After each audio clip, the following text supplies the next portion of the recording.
এরপরে হানিমুনে যাব কক্সবাজার, সেইখানে সাগরে আমরা পানি দিমু সাঁতার। ও ঝন্টু, হ্যাঁ পিতা, আপনাকে কি ভেমরুলে দংশন করেছে?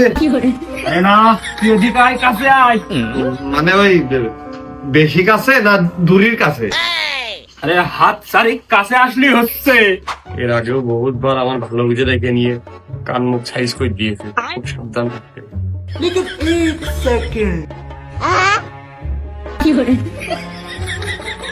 আবার কি হচ্ছে কদিনই? তোমার কি বুকের মধ্যে বাইরে হচ্ছে, মনের মধ্যে আন্দোলন শিখতেছে কোন দিয়ে? মানে ওই যে ব্যায়াম করা হচ্ছে কি দেখ দিন, এরকমই না অন্য রকম একটু দেখ দিন হচ্ছে কি। হ্যাঁ, এরমও ব্যায়াম আছে? পিতা, আপনি কি করতেছেন? ওই ভোজপুরির ওই চেবড়া চেবড়া নায়িকা তারাও তো আপনার কাছে বাড়ি খেয়ে যাবে, আপনি যে অঙ্গ ভঙ্গি শুরু করিয়েছেন। যে চিনিতে মিষ্টি কম, ইসুকগুলির ভুসি, কালো জিরে, খাঁটি মধুর মাছির মধু নিয়ে আসবি আমার জন্য। ও ঝন্টু, তা না হলে তুই আমার আর পিতা ডাক দিতে পারবি না রে। কান্দিস না, চুপ চুপ গেলুন কিনে দিব, আর একটু বড় হইলে বিহা দিয়ে দিব। মধু নাই ভেজাল হয়, মধুর মাছিরও আর খাটি আর বেখাটি আছে। ও তা নাই হইলো তো এই বয়সে এইসব খেয়ে কি তুমি আবার বিয়ে করার রিস্ক নেচ্ছ নাকি? আর বিয়ে না করতে পারলে কি গলায় ধরে নিবা, না বিষ খাবা, নাকি দেবদশে ঘুরে বেড়াবা কোন দিয়ে? কি সিদ্ধান্ত নিলে এই বুড়ো বয়সে? এ ঝন্টু, তুই ছোট কালতে এমনি অনেক বাড়তি। আমি কই এক, তুই শুনিস এক, আমি বলি এক, বুঝিস আর এক। তুই কি একটু বেশি বুঝিস ছোট কালতে? হ্যাঁ না, এ তো তোমার কাছ থেকে পাওয়া আগুন, তার মধ্যে কিছু উপাদান কিন্তু তোমার বাদ গেছে। তোমার মনে নেই কি সংকোচ পেয়ে কমনি? তার মধ্যে আকুইন্দের পাতা, ওই কস্তুরি, ওই শিমুল গাছের গুড়া, তারপরে তোমার হচ্ছে কাটা কুমড়ির ডুগা।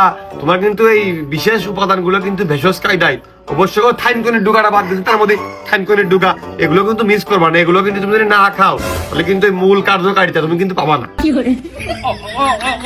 ওই দেখ কিসের মধ্যে কি, আমি জানি যে ওর ভিতরে যাবে। ওই কাজের কথা আসলেই ও ঝন্টু ওই না যাওয়ার ঠান্ডা না। আমি যা করলাম তুই তাই তাই নিয়ে যা। সুখ নেই জীবনে আমার।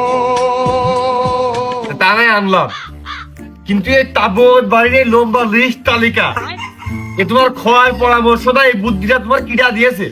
তার নামটা একবার কদিন আমি তার কাছ থেকে শুনে আসি।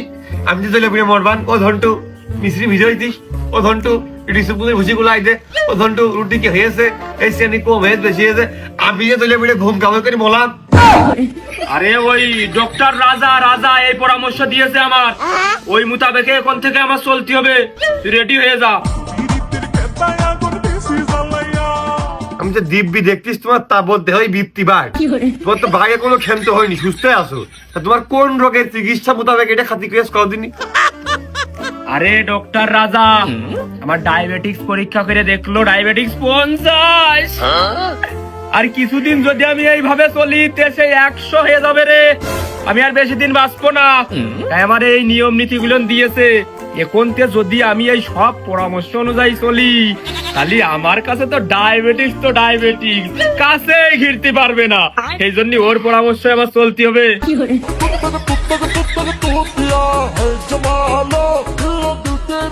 মানে আমি একটা বিষয় এখনো বুঝলাম না, তোমাকে ডায়াবেটিস হয়ে গেছে না হতে পারে না হবে কোনডে? আরে সেদিন আমি ঝাল পেঁয়াজ দিয়ে ভাত খাইয়ে পরীক্ষা করতে গিয়েছিলাম। পরীক্ষা করিয়ে দেখি প্রায় 20% জন্য আমার ডায়াবেটিক্স হয়নি। আমি যদি ওই গুড় দিয়ে ভাত খেয়ে যেতাম তাহলে আমি শেষ, আমার তো হয়েই গেল। टूटा टूटा एक परिंदा ऐसे टूटा। তা তোমার কেত্তি মনে হইলো?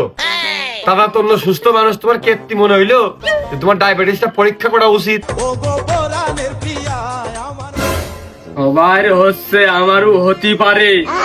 আরো আমার কয়দিন যাবত বুকের মধ্যে শুধু বাইরে ওই ঘুমালি আমার ঘুম ভাঙতে চায় না, আর শুধু খিদে লাগে। আমি পারি না আর পারি না। সারি সারি খাওয়া অভ্যেস তো আমি ধীরে ধীরে দেখতেছি। আর পুড়ে পুড়ে আমাদের কাজ করানো আর ঘুমানো, না ওই আব্বা তোমার এই লক্ষণ উপসর্গ কিন্তু এই সব একদম পারফেক্ট ডায়াবেটিসের উপসর্গ তোমার শরীরের মধ্যে দেখা দিয়েছে। কিন্তু এখন কথা হচ্ছে যে ওই আমার যে কইলে কাল সকালে যে আমাকে ধান লাগাইতে হবে, আলির 4-5টা কাটতে হবে, আলির 4-5 যদি কোদালে তুমি হামর দিয়ে কুপাও তাহলে কিন্তু তোমার ডায়াবেটিস কোনো কায়দায় এই মাথার উপরে উঠতে পারবে না। এটা কিন্তু এখন তোমার করা উচিত। এখন দেখো এটা করবা কিনা, আবার ডাক্তারের কাছে শুনে আসবা, যেটা ভালো বোঝো।